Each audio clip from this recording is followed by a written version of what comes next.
Le Saint-Sébastien de Mantegna, un peintre italien du XVe siècle, n'est pas seulement l'un des joyaux du musée du Louvre, c'est un exemple très pur qui va nous permettre de mieux comprendre la nature du style Renaissance, en rupture avec le style médiéval et qui précède le style baroque.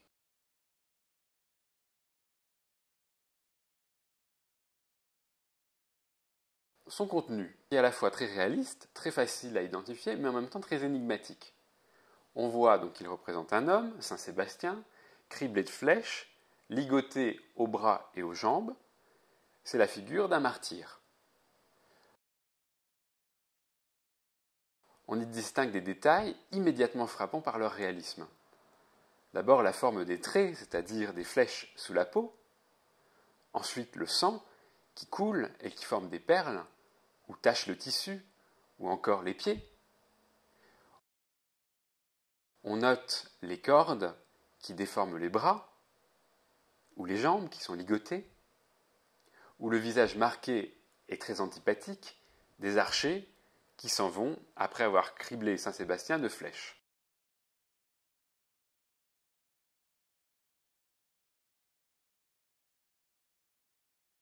Mais ces détails frappants par leur réalisme contrastent avec plusieurs éléments étranges.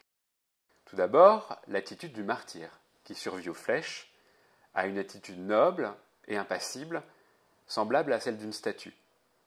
On voit très bien qu'il vit toujours, son corps reste debout, sans signe de convulsion ou de douleur, et le visage exprime des sentiments assez complexes, certes de la douleur, et puis une pointe d'espérance, dénotée par le regard porté vers le haut, mais une espérance qui n'est pas une espérance fanatique.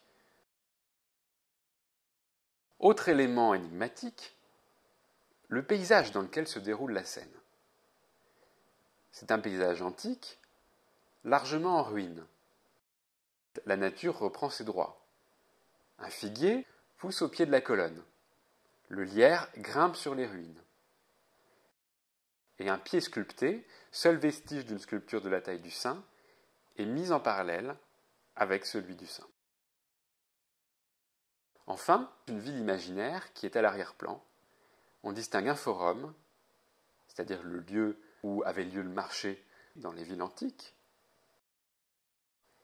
On distingue des colonnes qui ont été renversées, des centaures sur les bas-reliefs, et puis une ville de style plus récent, construite sur les hauteurs façon Moyen-Âge, voire Renaissance, sur un paysage de relief vertigineux. Donc, premier constat, on arrive très bien à identifier le thème du tableau, mais on y note toute une série de détails dont on peut se demander ce qu'ils font là.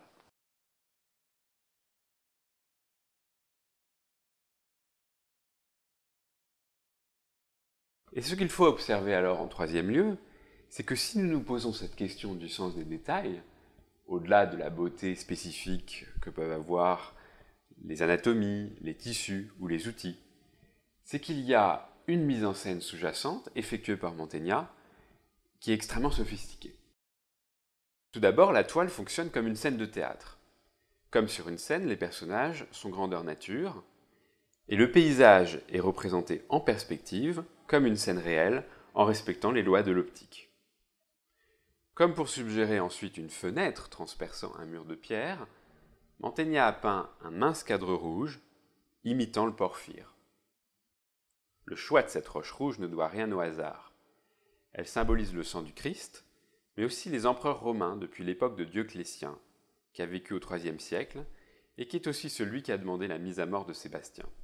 Cette pierre a d'ailleurs été utilisée dans d'autres œuvres religieuses, dont une qui est très fameuse au Louvre, l'aigle de Sugère. Ensuite, nous pouvons observer comment le tableau suggère l'existence d'une histoire en guidant l'œil du spectateur.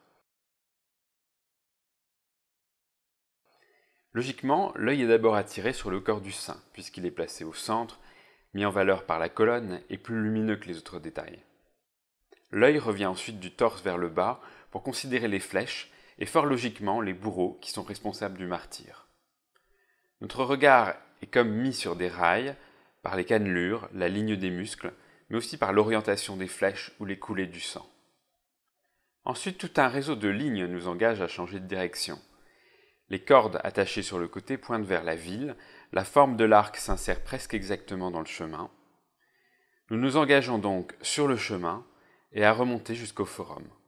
Ce dernier a été surélevé par Mantegna. Il monte vers le fond, comme le prouve sa hauteur, différente par rapport au monument de gauche, pour accentuer l'effet de convergence vers le fond. Le regard est ainsi entraîné vers le haut, jusqu'au ciel, par un mouvement serpentin, plus vivant et moins solennel que les lignes droites de la zone précédente. Arrivé au ciel, la contemplation devient plus volontaire. Elle peut redescendre, dans la lignée du bras et des colonnes. Si notre curiosité est attisée, nous irons explorer, à notre hauteur, la partie située à gauche, plus sombre, et qui contient une zone accidentée de pierre, une espèce de zoo de symboles. On peut donc conclure que notre œil est largement incliné à suivre un cheminement, manifestement prévu par le peintre, via le jeu des formes. On peut expliquer ce tableau selon 3 directions. Celle de son contenu, c'est-à-dire les idées qu'il représente, celle de son style, et celle de sa réussite par rapport aux critères philosophiques concernant l'art et le beau. Le parcours de notre regard correspond en fait à 3 niveaux de sens. D'abord le sens littéral. Mantegna se fonde sur l'autorité d'un livre publié vers 1260, La légende dorée de Jacques de Voragine, qui mentionne que Dioclétien fit attacher Sébastien sur un terrain découvert et percé par des archers qui le criblèrent au point qu'on eût dit un hérisson. Mantegna situe habilement la scène, alors que les archers quittent le terrain, ce qui lui permet de représenter à la fois sa dignité quasiment au moment du martyre, et puis sa survie. La scène datant du IIIe siècle près de Rome, la présence de vestiges d'architecture antique est cohérente. Le chapiteau composite de la colonne, par exemple, présente un air de ressemblance avec ceux qu'on pouvait trouver du temps de Dioclétien, comme ce chapiteau corinthien qui provenait de son palais à Split. Par ailleurs, ruines et brisures correspondent au texte de la légende, selon laquelle Sébastien aurait brisé des idoles, signe d'abandon des dieux païens et de conversion. Deuxièmement, après le sens littéral, le sens symbolique. En ajoutant une ville et des éléments de sa propre époque, le saint apparaît conformément à la tradition du Moyen-Âge comme un bouclier protecteur contre la peste. Dans cette perspective, les flèches ne représentent plus celles d'archers païens, mais celles du fléau de la maladie, auquel saint Sébastien fait bouclier par sa foi, tout en restant en bonne santé. Les archers ne sont plus nécessairement des bourreaux, mais les représentants d'une honorable corporation au service des Italiens du XVe siècle, comme en témoignent leurs vêtements, couleurs vives, à la mode Renaissance.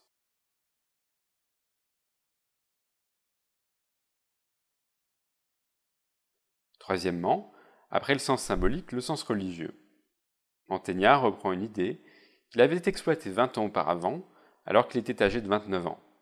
Dans ce tableau, où l'on retrouve les vestiges antiques et une statue détruite. Cette idée, c'est celle de faire de Saint Sébastien une statue vivante qui remplace la statue morte et détruite de la Rome antique. Pour être convaincant, le corps présente un léger déhanché, typique des canons esthétiques grecs et romains. La peau est très pâle, comme du marbre, et le buste est volontairement épargné par les flèches pour ressembler à un buste antique. L'objet de cette représentation est de montrer qu'en subissant le martyre, Saint Sébastien a manifesté une force spirituelle supérieure à celle des païens romains. L'arbre mort, à l'extrême droite du tableau, semble faire un écho à l'arbre devant lequel les autres artistes ont souvent représenté leur Saint Sébastien plutôt qu'une colonne.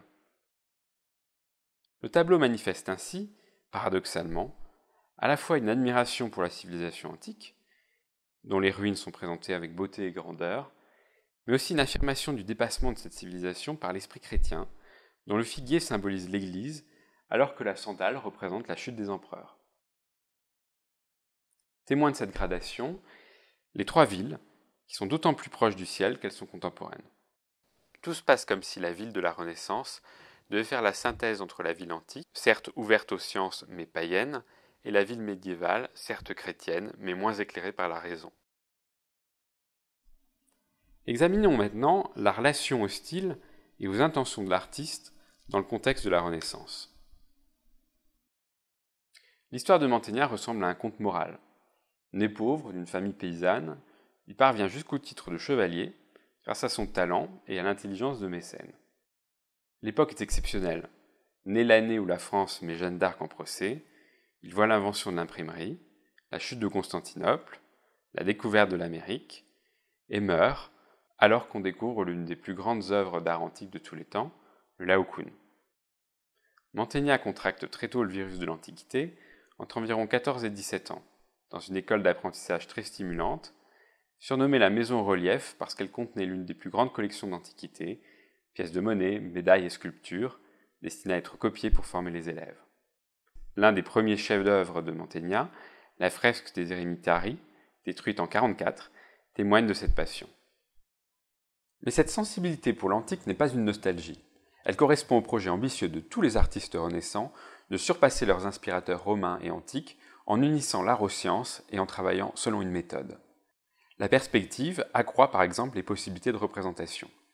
Par exemple, la fresque des Eremitari est peinte en contre-plongée, c'est-à-dire en vue de dessous, ce qui renforce la solennité de la scène.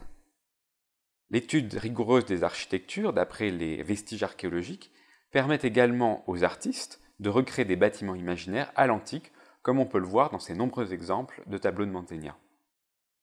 Les carnets de Léonard de Vinci, qui est son cadet de 20 ans, témoignent de cette tendance générale à se servir des sciences pour mieux représenter la nature. L'anatomie permet de représenter exactement les veines et les muscles. L'étude des marques supposées des visages, c'est-à-dire des rides, permet d'exprimer les passions. Et l'optique et les mathématiques permettent de représenter les corps dans un espace parfaitement rigoureux. C'est là une rupture complète avec le Moyen-Âge. Une rapide comparaison avec le Saint-Sébastien d'un maître provençal, le retable de Touzon, peint 70 ans auparavant, permet de constater immédiatement la différence. Dans le retable de Touzon, l'artiste n'a pas le souci de représenter les choses dans un espace géométrique, ni même de représenter avec fidélité le corps de Saint-Sébastien, mais simplement d'exprimer de manière lisible une histoire. En conclusion, le Saint-Sébastien de Mantegna apparaît comme étant triplement emblématique. Il témoigne tout d'abord d'une extraordinaire réussite artistique, car il parvient à associer une grande variété d'effets, tout en conservant un très fort sentiment d'unité et de naturel. Ensuite, il révèle l'art de la mise en scène de Mantegna, en entraînant l'attention du spectateur dans un cheminement dynamique, en accord avec les idées qu'il souhaite représenter. Enfin, il manifeste une nouvelle conception de la peinture et de l'âme d'une époque, à la fois admiratrice de l'Antiquité et désireuse de la dépasser.